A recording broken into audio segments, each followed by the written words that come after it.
There are many elements to a game that can lead it to its success. Immersive game features and appealing visuals are the first to come into mind. In Fortnite's case, it brings a new perspective to the Battle Royale genre. In the last episode, we explored how its legacy was one of the aspects leading to Fortnite's success.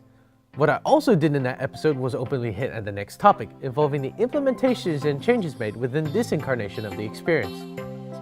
In this episode of this series, we'll take a look at how Fortnite redesigned the concept to make it a more unique and appealing experience.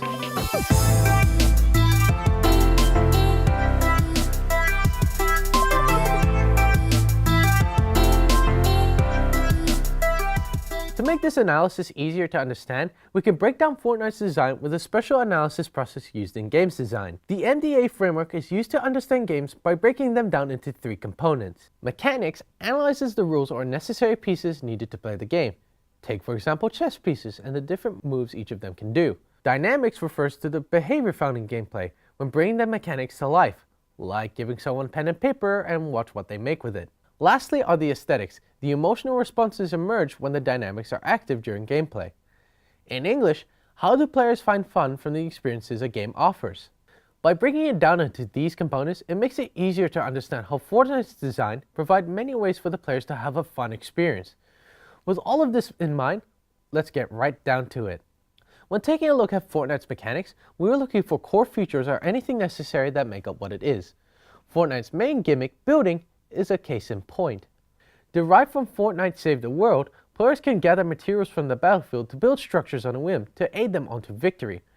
As such, this inspires the player's strategic and creative thinking, whether it's to gain an advantage in combat, reach areas usually bounded to the average person, or be that one guy who strives on everyone's salt. The possibilities are endless, and believe me on that last part, we've all been on both sides. Alright, Mom, this one's for you!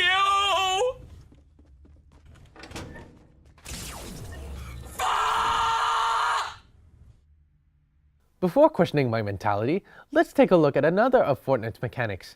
The first to come into mind would be an element that is the staple of the Battle Royale format.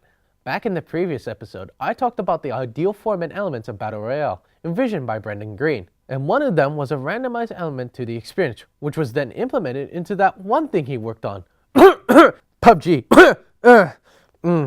The purpose of this element is so that everyone can not only fight on even terms, but also so that everyone can have a different experience each time they played. That idea took shape in the form of randomized weapon and supply locations throughout the map, and it is still retained within Fortnite. So you see, Fortnite's design is mechanically open to players. As such, it creates a system and natural behavior for the game's experience. Which brings us to looking at Fortnite's dynamics, as it emerges from when the game's mechanics are put to use. And when you take a closer look at it, Fortnite has a very interesting nature. Looking back at the mechanics, the effect that these two have is so that anyone can play easily, but trying to master the game will be very difficult. Allow me to explain. Players only need to learn basic combat, scavenging, and building, which is easy enough to do and you're set. It then becomes challenging when players strive to master the game for better experiences. To balance the casuals and tryhards from each other, the randomized aspect allows players to enter equally, and then it's up to their luck and skill. Speaking of players, another dynamic of the game's experience is how it appeals to all the different types of players. You see, there are many different types of players in games, and a classification method called the Bartle taxonomy is used to classify these players in single players and MMOs based on a theory of characteristics. These classifications spread between 4 core player types. Achievers are players that compete with each other for self-accomplishment and value. Explorers are those who take interest in games because of their lore, characters, and worlds they create within. Socializers are those who use games as a method to connecting the world, and can even be a means of forming new relationships. Lastly are the killers, chaotic players who seek to prove their skills over one another or use games as a means to bully others, particularly with weaker and inexperienced players. With these behaviors in mind, we can already picture that there are players with similar, if not identical, characteristics within Fortnite. The abundance of killers due to the game's objective, achievers on a quest to unlock everything for the sake of competitive achievements, explorers discovering and exploring the lore and environment around them, and of course, socializers using the games to form relationships for better experiences. Fortnite is dynamically capable for everyone's nature and activities. As such, it is able to evoke emotional responses from its audience. To put it in short, players are able to find fun from the environment they are given. This is the basis of aesthetics in the MDA framework, as it analyzes how players feel when they bring the dynamics to life. Looking back at the Explorer player types, Epic implements a variety of content players can have a field day with. These include cosmetics and emotes for players to equip and get the references to pop culture each of them has. The map as of recently is littered with visually fascinating landmarks, and let's not forget the somewhat secret story arc looming over everyone's heads.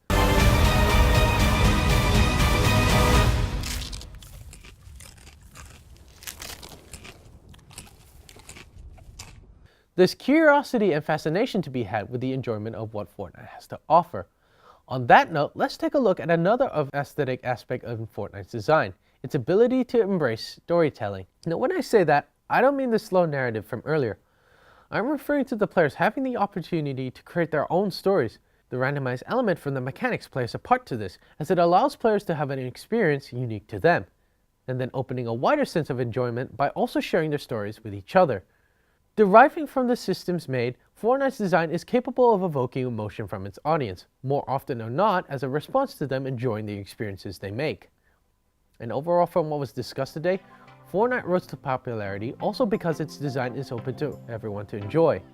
Actually, there's a lot more to its design than just that. There are other features to it as well, which primarily focuses on appealing to the player. But that's a topic for the next episode.